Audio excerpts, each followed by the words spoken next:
This content is brought to you by BEC Financial Technologies, developing and operating IT for Danish banks. Hello, everyone. I hope you can hear me. Yeah, everything is working, so we tested it just before. So hello, everyone. I have the pleasure to be the first speaker of today. I'm a bit stressed, to be honest, but I will try to do my best to show you, because the topic is pretty interesting. No testers, no problems. I hope there are no testers in the room, right? Oh gosh, maybe I'm not in the right place. How many of you are testers? Oh gosh. Sorry, it might be a problem. I hope it will not be a problem, of course, because I will try to walk through a bit how to live with testers and without testers. So without going into the details, let's go for the next slide. And the question, tester in every dev team. What do you think about it? Do we need, or maybe we don't need? So who thinks that we need definitely a tester in every team? Okay. And who thinks the opposite, that we don't need? Brave people, good, very good. And my second question would be similar, but imagine in 10 years. What do you think? Do you think testers will still be there? Will still be needed in every team? AI will just basically ruin the whole... Yes, only PMs and the AI agents and AI mummies or whatever, right? Exactly. It might be the case, I'm not saying that, but let's see. All right, so thanks for that quick warm-up, and then let's go to the first slide. Option one. So let's try to think about the first situation, right? We have tester in the team, so something more typical, especially for you guys. I hope you already have a teams, not just you want to be a tester. So pros and cons, right? The first, a very important one is QA expertise, right? Which means that you might have some certificate. You might have a knowledge. You have the knowledge. You might have some experience. You know how to do those stuff. We are saying in a QA world that you have this feeling, right? You know where to push to break something. So this is definitely a pros. And having some certificates, or not having them, but having some experience, makes you a person that knows the test techniques, right?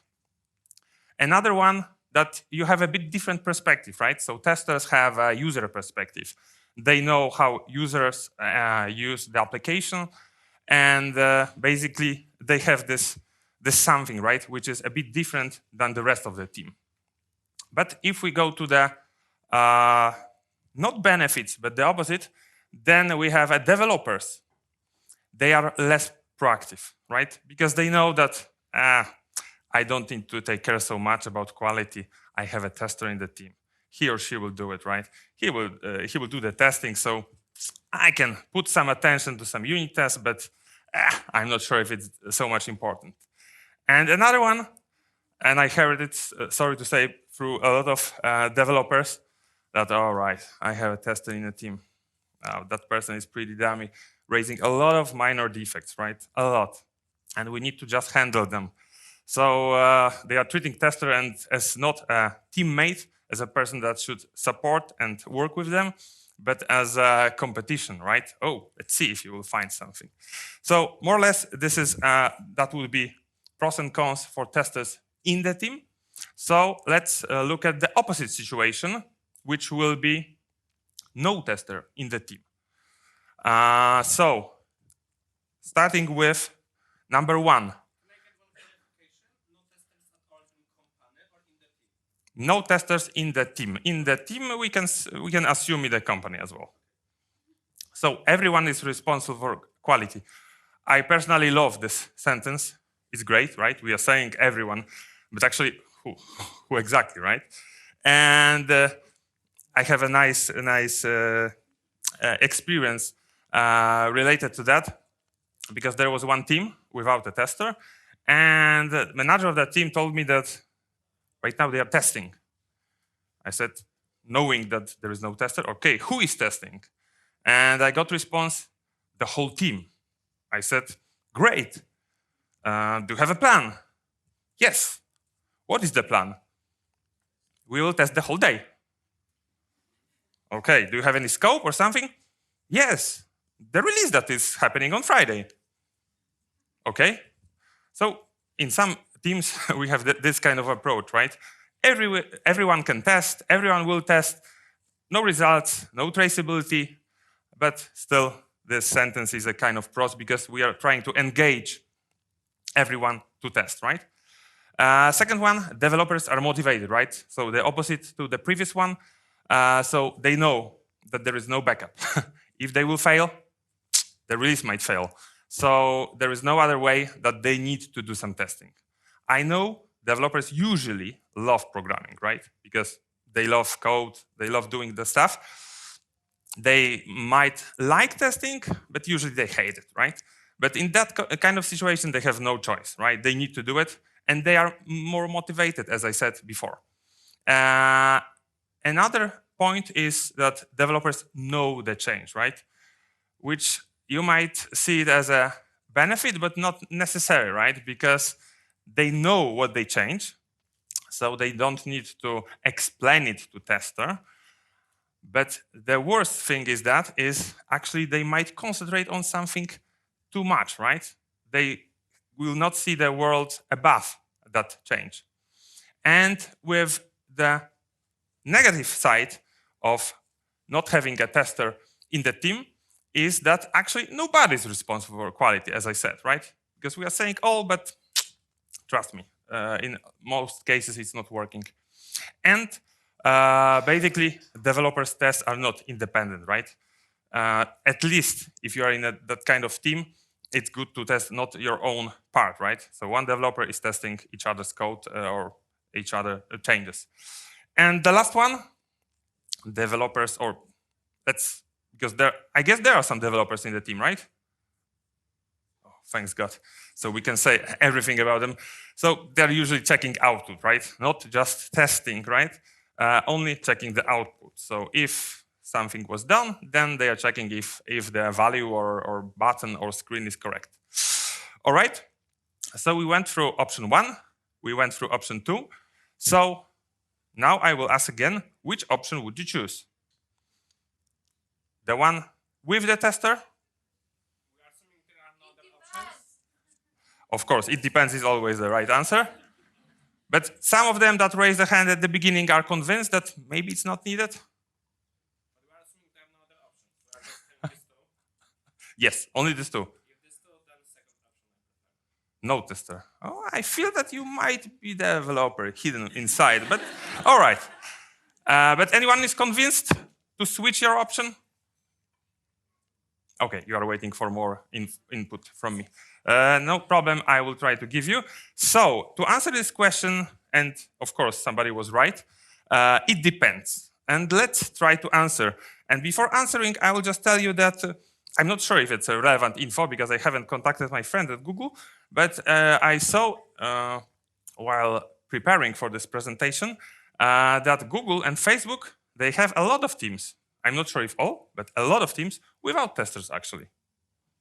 So big companies, I think they are more or less working fine.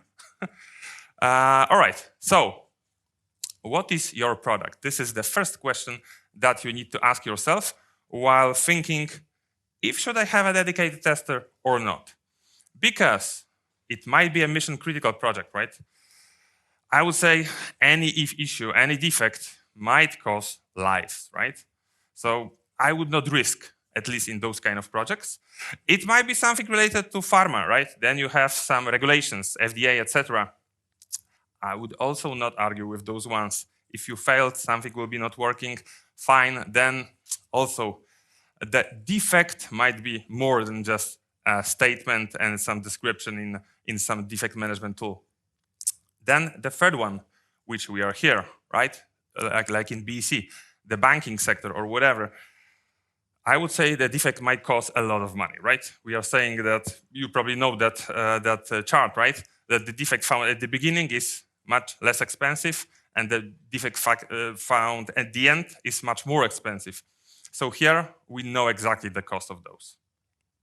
And the last one, a nice place you can take photos. It's really important system, right? It should work. But I'm pretty sure if you have this kind of product, you might have a lot of users, right?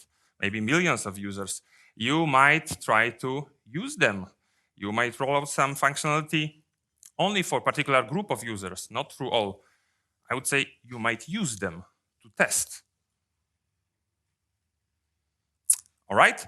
And then after product, we have another dimension, which is, what's your favorite team? No, what is your team, right? What is your team about? You need to know what team we're talking about while considering if should consist a tester or no. So the first option, right? Perfect team, right? They're experienced. They know the technology. They're working together. They are like on the picture, right?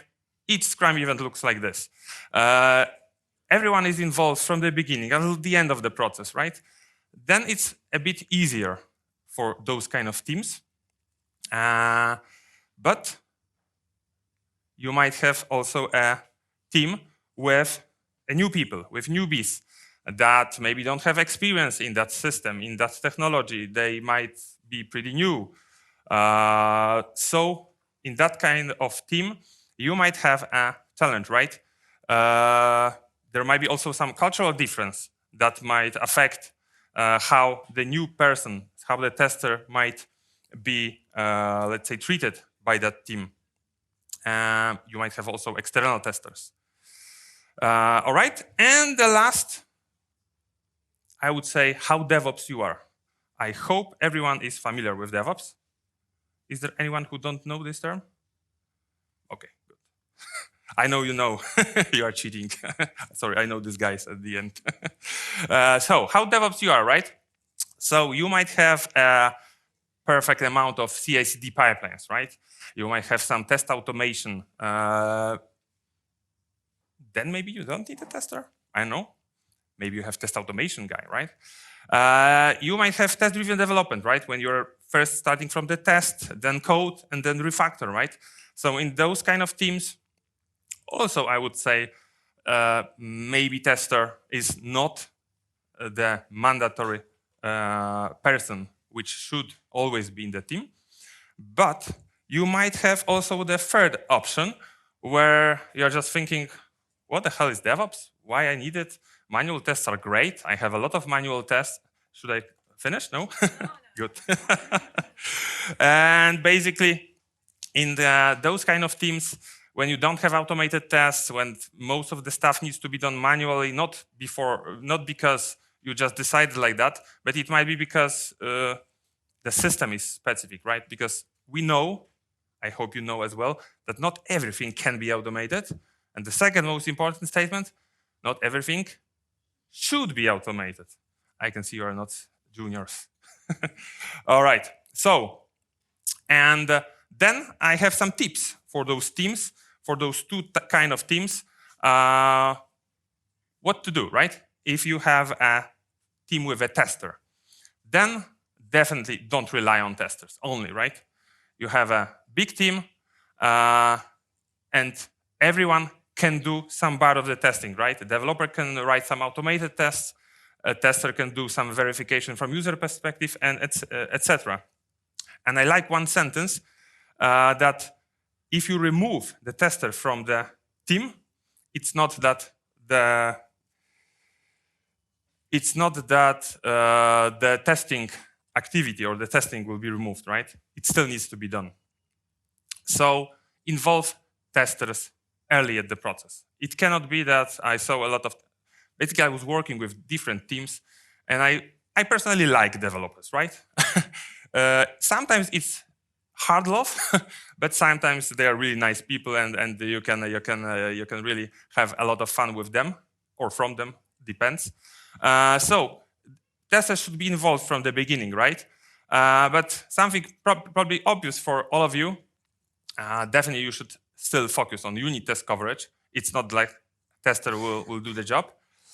And code reviews, I think it's obvious. It's mandatory, right? It should be a quality gate that every code without some amount of coverage will be good according to some standards.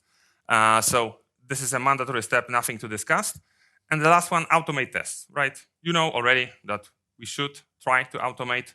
So it's also something that we shouldn't talk about it more because you know it. And then a bit more. So the new, another option without a tester, right? In those kind of teams, get some QA trainings pretty fast. No, actually, I'm not saying because a lot of people are saying, okay, you need to have a tester because without tester, nobody will be able to test. Actually, in my career, I saw both testers without QA mindset. I don't know why they go that direction. They went that direction, but they decided to do like this. But there were also developers that were really good testers. They have this feeling, this mindset, right? So, but if the team don't have it, it's worth to have a training. Maybe not necessarily because we are just talking testers and developers, right? Two separate camps, right? But it might be a business analyst who might have a training in testing. They already know the business, having the testing knowledge, having some experience, boom. You have a great attitude. You have a great asset in the team. Then do not test your own work, right? We said that it's not a best option. I mean, to some extent, right? Because developers need to test code. I hope they are all doing that. But at the end of the process, it's good that somebody else will look at it from the requirements perspective and from what you coded or what you developed, right? Because they have this feeling and user view or black box view, right? Incorporate user testing. Yeah, for some of the apps, or actually most of them, we can do that, right? It might be a customer, like in our company in BEC, we are asking banks to do some user acceptance testing. But in some of the other systems or companies, you might also have real users, as I said, right? Users, some amount of them to just test the stuff for you. Next one, yeah, obvious, right? You need testing and code reviews. It's must have. And probably without tester, it must be even more focus on that one because it just must have. It's not something that you can think or not. Then the last one also about automation, right? Whenever possible. I would say in the team without a tester, it's a must and mandatory step. It might be test-driven development, right? I showed you on the picture, right? Test, code, and etc. Acceptance test-driven development, something similar, but with acceptance test more, with focus on that one. And you might also think about no-code automation. So something, using AI and those stuff. I'm a bit skeptic here still. I think these tools are still dummy. But yeah, hopefully in a few years, they will be super great. Or maybe in some specific cases that AI will maybe take our job. Not mine, because I'm already a product owner, but yeah. And yeah, that would be, I think, all. So if you have any questions, you can ask. I would like to thank you for listening, not just going or scrolling. And this is the QR code. I hope it's still working because it's unpaid version, but you should get to my LinkedIn profile if you want to say hi or ask about some jobs in BC, which we might have open. So I would say thank you, and I would love to hear some questions.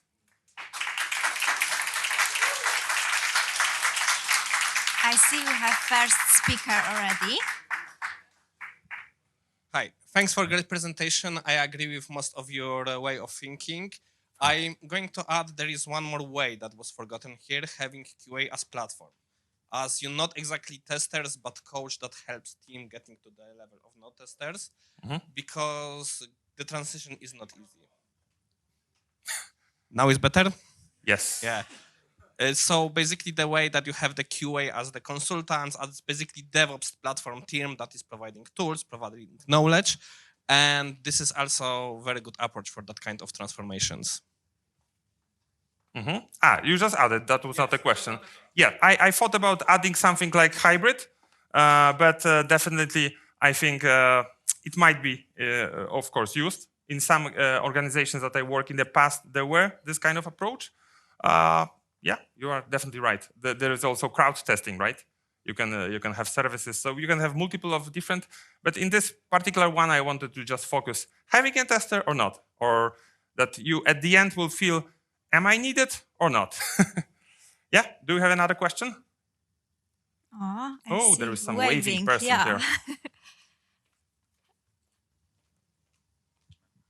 Sir, I would like to attack you verbally on personal level instead of professional now.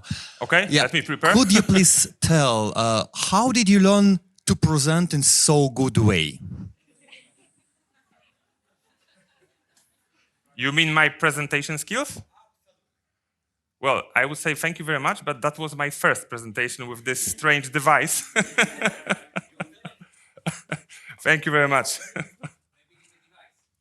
Yeah, maybe this device gives +10 to power, right? I have no idea. Maybe this device as well. Maybe that one. No idea. Yeah, I think we have another one. Next question. Hi, thank you very much for the presentation. I have a question from a little bit angle, but about your presentation, not about your skills of presenting, don't worry. Just imagine a situation. I used to work in a company where the QAing, not only testing, I'm saying about the QAing, was very crucial. But our chief thought that it's not that crucial, and everything that was doing by QA, it was like, because the product wasn't delivered on time, because we received the product too late, so we didn't have enough time to QA, and after all, it was the QA that was blamed that the product wasn't delivered on time. And typical. Yes. How to convince such lead, it wasn't team lead, it was our chief of the company that believed that the QAing wasn't necessary? Well, there are multiple ways. As I'm a product owner right now, I'm doing exactly the stuff on daily basis. I'm convincing, right? I'm trying to not cut fingers. I'm not getting anything bad to those people. I'm just trying to show them and know what they actually want, right? So if it's, I know, the development manager, director, they want something good to be delivered to the customers. They need customer satisfaction on the high level, right? They would, even if they are not saying, they know they should deliver a good quality, right? What if you will buy any product and this product will be bad quality, right? You will, next time you will not buy it, or you will say to somebody else, etc., right? So I would say, first, you need to understand what they really care, and then to use this as a, as a main factor, but not showing this from the beginning, right? But just trying to get there, trying to understand that person. Because saying that you need to have tester in the team, or you need to focus more on testing because of quality, because of defects, because of multiple things, right? Probably even AI can give thousands of slides about that, but it will not help if you don't know what this person has on his mind. Piotr, we really appreciate your passion. Now time for the award for you. Wow. Big applause.